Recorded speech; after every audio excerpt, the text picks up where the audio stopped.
Es interesante y yo creo que nadie te lo había preguntado.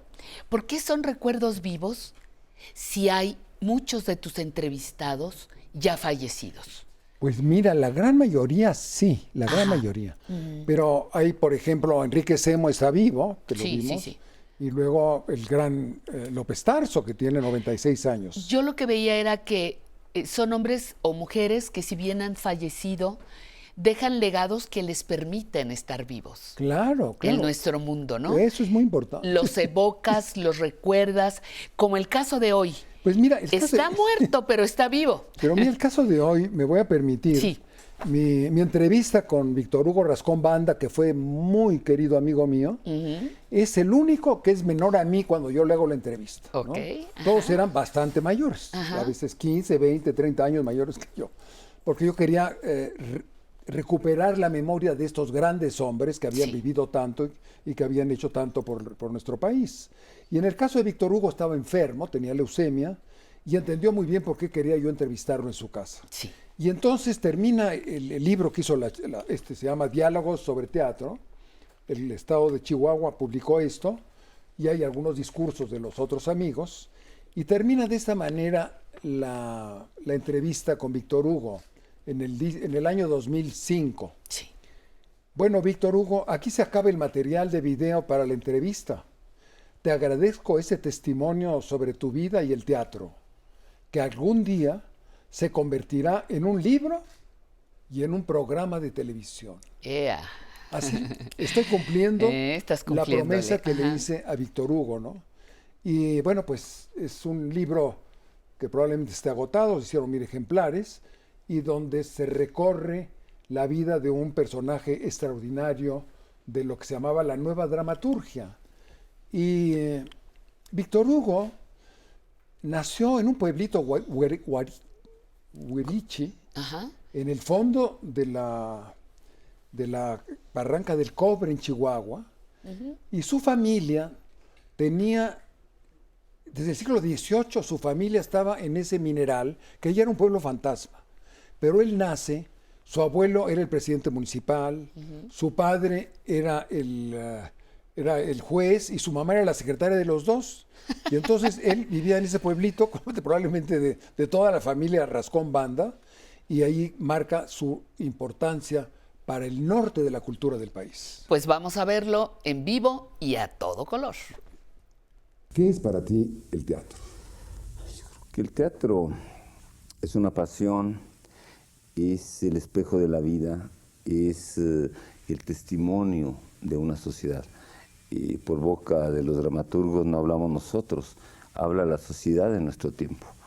Y el dramaturgo lo que hace es ser un fedatario, un notario público, un testigo de lo que pasa en la sociedad.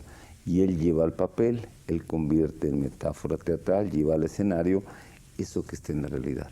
El teatro sin la realidad está vacío.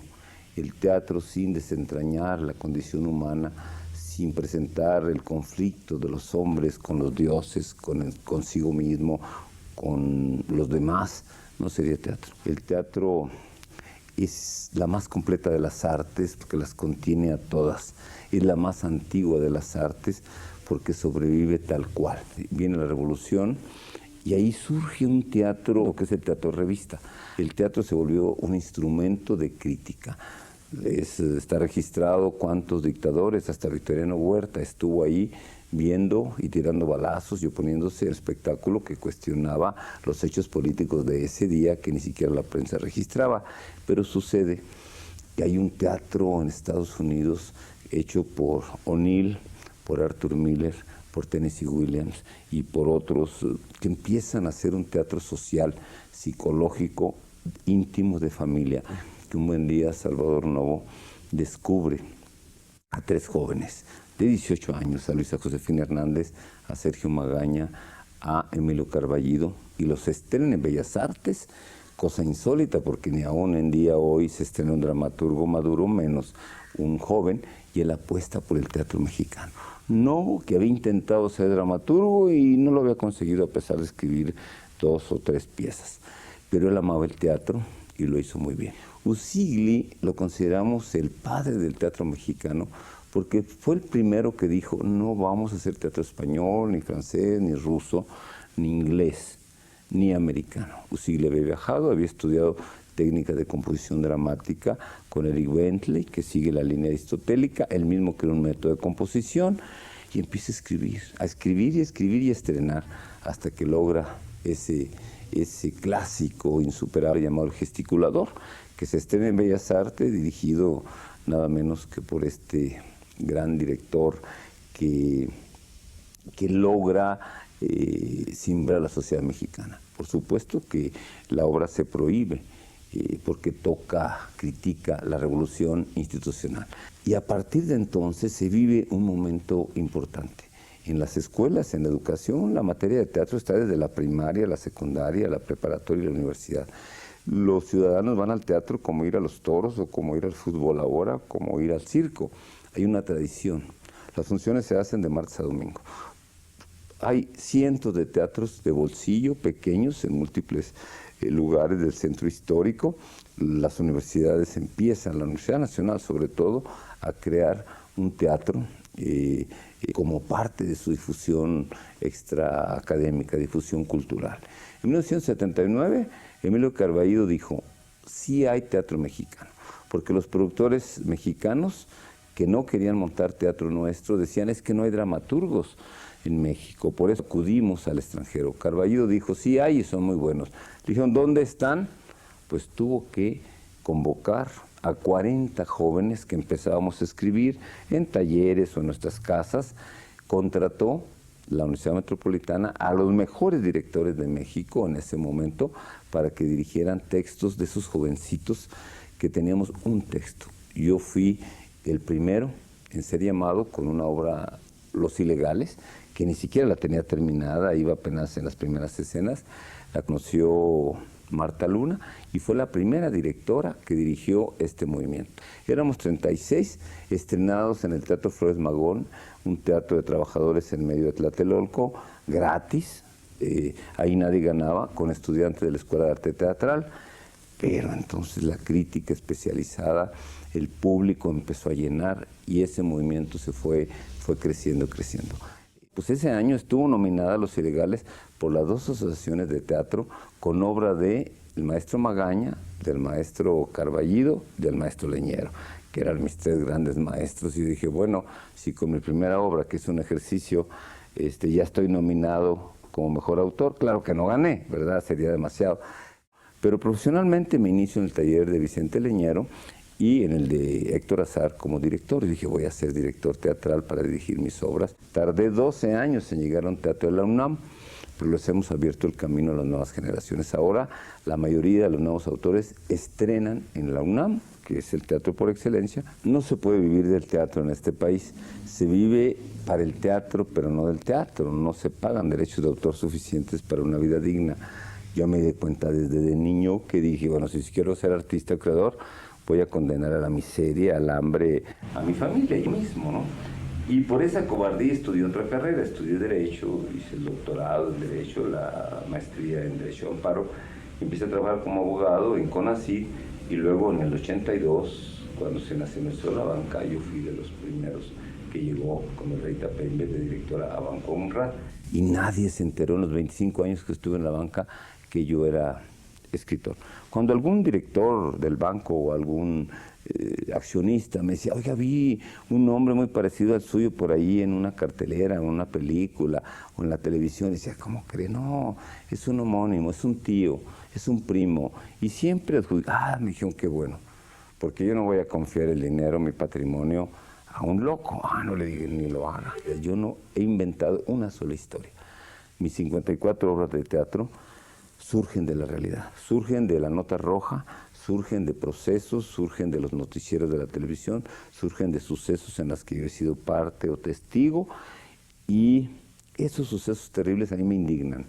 Y no sé cómo sublimarlos solamente escribiéndolos. ¿Qué pasa con esta mujer Elvira Luz que mata a sus hijos y se cuelga allá en el Ajusco? Pues yo culpo a la sociedad y me pongo a escribir una obra para mostrar que ella no es la culpable. En cada una de mis obras, por ejemplo, La mujer que cayó del cielo, me avisan por teléfono que en Kansas un amigo acaba de encontrar en un hospital psiquiátrico a una tarahumara internada por error, que lleva 20 años y la han vuelto loca. Me indigno, digo, mándenme el expediente porque hay una demanda judicial. Y para sacar la indignación, la frustración y esa inquietud de amargura que me provoca un hecho injusto, escribo esa obra que tiene 5 años en México, gira, y 5 en Costa Rica, saliendo a todos los países de Europa. Mi teatro ha ido evolucionando. Mis primeras 3 obras, Los Ilegales, La Maestra Teresa y Tina Modotti, son obras de denuncia social, de un grito de libertad, de crítica que uno como joven tiene necesidad de hacer. Yo traje al escenario, creo que por primera vez, el mundo del norte con su música. En esa época no existían los Tigres del Norte, pero existían los Montañeses del Álamo, ¿verdad? Y no existían los Cadetes de Linares, pero existía la Banda del Recodo, la auténtica, la primera. Y entonces yo logré incorporar esos sonidos a mis obras, esos personajes de camisa de cuadros, chamarras, botas, esos temas del norte. Yo traje a las tarahumaras al teatro, en Voces en el Umbral y después La Mujer Cayó del Cielo. Entonces yo tengo mi propio sello. Tina Modotti era una obra que pretendía ser un homenaje a esta gran fotógrafa que fue obrera, fue actriz del cine mudo, luego modelo y luego luchadora social y enfermera en la Guerra de España, ¿verdad? Y que murió trágicamente aquí en la Ciudad de México. Lo que perdió en un tiempo fue esa magia, eso que yo tuve en Voces en el Umbral. Se me ha dicho que nunca más he vuelto a escribir una obra mágica, onírica, poética como esa. A lo mejor era una situación particular la que yo vivía. El teatro tiene que darle al espectador una lucecita de que las cosas pueden cambiar, de que el ser humano es redimible. Yo no creo que el ser humano sea hasta que muera igual, puede transformarse. Las cosas pueden cambiar y el teatro tiene que presentarlas de manera imperceptible para que cambie, decía Giorgio Strehler, 1 milímetro. 1 milímetro que cambie el hombre, ya cumplió el teatro su función. Si uno no llora con sus obras cuando las está escribiendo y no le roban las lágrimas, el público no va a llorar. Me pasó con Contrabando, con Playa Azul, que yo escribía y lloraba y escribía y lloraba. Me pasa ahora con Los Niños de Morelia, que es mi obra que estoy escribiendo, que me está costando mucho. No hay escena que no esté llorando, digo, va a ser conmovedora, va a tocar el corazón. Un hombre que vea una obra de teatro, por buena o por mala, no vuelve a ser el mismo, porque algo cambia en lo íntimo de su ser. Por eso digo que está vivo. Está vivo. Ok, ya no está en la dimensión con nosotros, pero es una manera de mantenerlos vivos. Así El es. legado es muy grande. Es muy grande. Es muy grande, ¿no? Mira, fue un hombre muy importante. Tiene un teatro, hay varios teatros que llevan su nombre, uno en Ciudad Juárez. Sí. Él se va de su pueblito de Huarachi a Ciudad Juárez, estudia para maestro normalista, es maestro normalista, maestro de secundaria, se viene a México, estudia Derecho, maestría en Derecho, doctor en Derecho, Wow. y trabaja toda su vida en bancos. Era un banquero de día y un escritor de noche. Ajá. Un hombre polifacético extraordinario, director general de los escritores de México, el gran luchador por los derechos de autor, y fue fue el representante de la cultura norteña. En su obra siempre está el norte, están los tarahumaras. Hoy deberías haberte traído un traje Rarámuris, tarahumaro. ajá, Los ajá, rarámuris. los rarámuris. Él se sentía que era la bandera del norte de México, de sus raíces, que es la Barranca del Cobre, y sobre todo la gran cultura que se da en la frontera, porque vivió en la frontera, estudió en la frontera. Sus compañeros de escuela fueron asesinados porque fueron los miembros de la 23 de septiembre. De la Liga 23 De la Liga de 23, septiembre, sus compañeros de secundaria. que en algún momento fue clandestina. Claro, fue clandestina. Y él fue un hombre con un interés social muy importante. Y en su momento cumbre es cuando el Día del Teatro Mundial en la UNESCO es el primer mexicano y quizá latinoamericano que hace el discurso sobre la importancia del teatro en el planeta. Y lo invitan a París, a la UNESCO, a hablar sobre lo que significa el teatro, que es lo que nos hace ser realmente humanos excepcionales. Me encanta esta parte en donde él dice que si él está llorando a la hora de escribir, eso es lo que va a comunicarle al público. Así es. Entonces, fíjate que él decía que no había inventado nada. Ajá. Él trabajaba sus obras de noticias de los periódicos. Agarraba la noticia del periódico y de ahí hacía el asunto. Y tenía que ver siempre con problemas trágicos, problemas muy graves Sí. de justicia, y su obra tiene un enormísimo contenido social, ¿no? Y tú te encontrabas en esa época, a final del siglo XX, estaban 5 o 6 obras de Víctor Hugo en teatro, en América Latina, en Costa Rica, en Argentina, en Barcelona. Un fenómeno muy importante, creativo, de los creadores del siglo XX. Pues qué bueno que estás con nosotros trayéndonos este material que ahora entiendo por qué se llama Recuerdos Vivos, Así. porque están vivos y siguen formando parte de nosotros. Emilio Cárdenas, doctor Emilio Cárdenas, muchísimas gracias. Gracias, doctora.